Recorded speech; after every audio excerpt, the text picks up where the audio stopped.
Özbek halkından çok özür dilerim. Çok özür dilerim. Gulbahordan.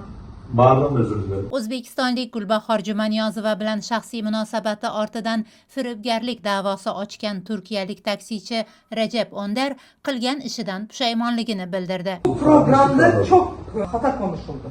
Bu konuşmalarını taraf etmenizi de istiyorum. Avvalroq Turkiyadagi o'zbek ayollarini himoya qilish jamiyati rahbari Ozoda Islomova Gulbahorning himoyasiga kirishganini ma'lum qilgan edi. Recep Bey ne diyorsunuz? Allah davamı geri çekeceğim. Çıkmasını istiyorum onun. Gülbahar Hanım için ne diyeceksiniz? Allah yolunu açık etsin.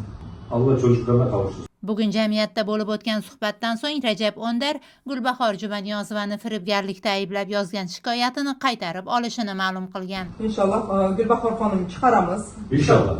Kemerimizden inşallah onu çıkarmaya çalışacağız. Ondan sonra yani bir gapleşamiz, Xudo xolasa. İnşallah.